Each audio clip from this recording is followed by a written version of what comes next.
kembali membersamai Anda. Baik, pada kesempatan kali ini kita akan membahas tentang koneksi antar materi yang ada pada modul 1.4 pokok bahasan budaya positif. Modul 1.4 ini akan membahas tentang keterkaitan antara materi filosofis Ki Hajar Dewantara, nilai dan peran guru penggerak, visi guru penggerak, dan budaya positif. Filosofis pendidikan Ki Hajar Dewantara. Tujuan pendidikan adalah menuntun segala kodrat yang ada pada anak agar mereka mencapai keselamatan dan kebahagiaan yang setinggi-tingginya, baik sebagai manusia maupun sebagai anggota masyarakat. Ki Hajar Dewantara menegaskan bahwa dalam pendidikan hendaknya sesuai dengan kodrat alam dan kodrat zamannya, sehingga pendidikan itu tidak bersifat statis tetapi dinamis. Nilai dan peran guru penggerak. Dari pernyataan Ki Hajar Dewantara tersebut, maka seorang guru penggerak harus memiliki nilai dan peran, yaitu nilai guru penggerak yang pertama berpihak pada murid, yang kedua kolaboratif, yang ketiga reflektif, yang keempat mandiri, dan yang kelima inovatif. Peran guru penggerak yang pertama mewujudkan kepemimpinan murid, yang kedua mendorong kolaborasi, yang ketiga menjadi pemimpin pembelajaran, empat menjadi coach bagi guru lain, dan yang kelima menggerakkan komunitas praktisi. Visi guru penggerak. Dalam mewujudkan visi diperlukan langkah konkret menggunakan metode inquiry apresiatif dengan tahapan bagja. Karena dalam mewujudkan suatu perubahan diperlukan visi dan langkah-langkah yang tepat dalam mencapainya. Adapun tahapan bagja yaitu yang pertama buat pertanyaan, yang kedua ambil pelajaran, yang ketiga gali mimpi, yang keempat jabarkan rencana, dan yang kelima atur eksekusi. Budaya positif. Dari penerapan tahapan bagja kemudian akan muncul disiplin positif. Disiplin positif merupakan pendekatan mendidik anak untuk melakukan kontrol diri dan pembentukan kepercayaan diri. Disiplin berbeda dengan hukuman, meskipun disiplin sering diterapkan dengan menggunakan teknik hukuman. Disiplin positif akan memunculkan nilai-nilai kebajikan. Untuk menerapkan nilai kebajikan di kelas dibutuhkan keyakinan kelas, dan dari keyakinan kelas akan menciptakan budaya positif. Pemahaman tentang konsep-konsep inti pada modul 1.4 budaya positif. Yang pertama, disiplin positif. Disiplin kontrol merupakan pendekatan mendidik anak untuk melakukan kontrol diri dan pembentukan kepercayaan diri. Yang kedua, nilai-nilai kebajikan, yaitu yang pertama beriman, bertakwa kepada Tuhan Yang Maha Esa serta berakhlak mulia. Yang kedua, berkebinekaan global. Yang ketiga, bergotong royong. 4, mandiri. 5, bernalar kritis. Dan yang keenam, kreatif. Yang ketiga, posisi kontrol. Yang pertama, sebagai pemberi hukuman. Yang kedua, pembuat rasa bersalah. Yang ketiga, sebagai teman. Yang keempat, sebagai pemantau. Dan yang kelima, sebagai manajer. Kebutuhan dasar.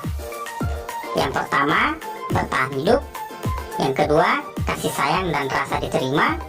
Yang ketiga, penguasaan. Yang keempat, kebebasan. Dan yang kelima, kesenangan. Kelima, segitiga restitusi. Yang pertama adalah menstabilkan identitas. Yang kedua, validasi tindakan yang salah.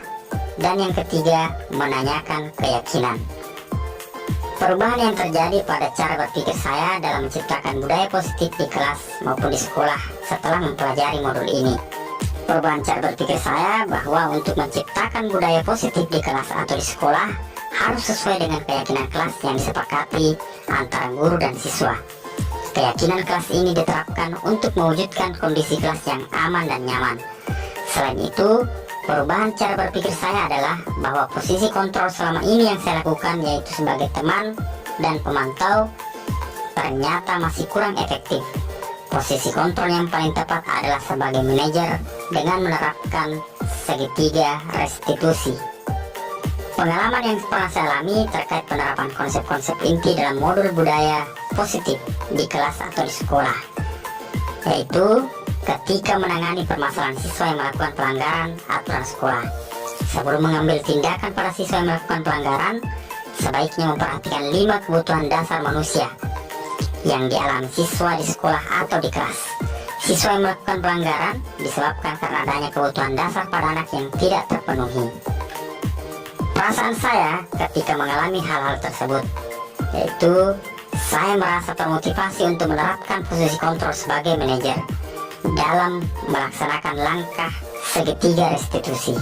Karena dalam penerapan posisi kontrol sebagai manajer, guru mampu menyadarkan siswa akan konsekuensi atas perbuatan yang dilakukannya, sehingga siswa dapat menyadari bahwa setiap kesalahan harus bisa dipertanggungjawabkan dan dicari solusinya.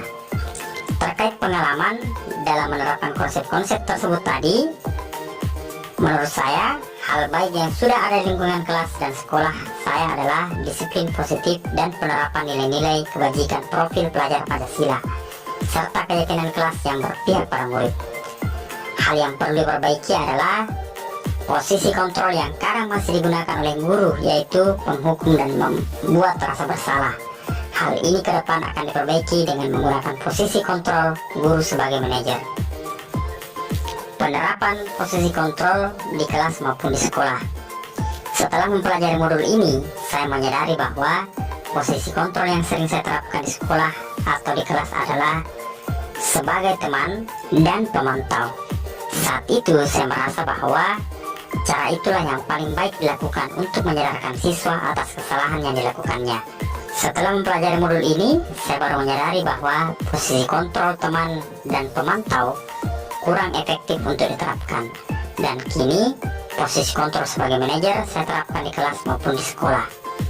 Siswa menjadi lebih sadar akan konsekuensi atas setiap kesalahan yang dilakukannya.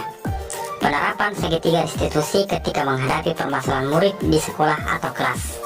Setelah mempelajari modul ini, saya kemudian tersadar bahwa penerapan segitiga restitusi sebetulnya sudah pernah saya lakukan di sekolah ketika menyelesaikan masalah. Hanya saja, urutannya tidak begitu teratur. Pada bagian validasi tindakan yang salah merupakan hal yang sudah saya terapkan dengan mengarahkan murid untuk mengakui kesalahan yang pernah dibuatnya. Selain konsep-konsep yang disampaikan dalam modul ini, hal-hal yang lain menurut saya yang penting untuk dipelajari dalam proses menciptakan budaya positif baik di lingkungan kelas maupun sekolah adalah menciptakan budaya positif dengan cara kolaborasi dan sinergitas yang baik antara semua warga sekolah yang memiliki keterlibatan secara langsung dalam mendukung pelayanan pendidikan di sekolah agar semakin baik. Demikian pemaparan saya pada video ini. Terima kasih saya ucapkan atas perhatiannya. Assalamualaikum warahmatullahi wabarakatuh.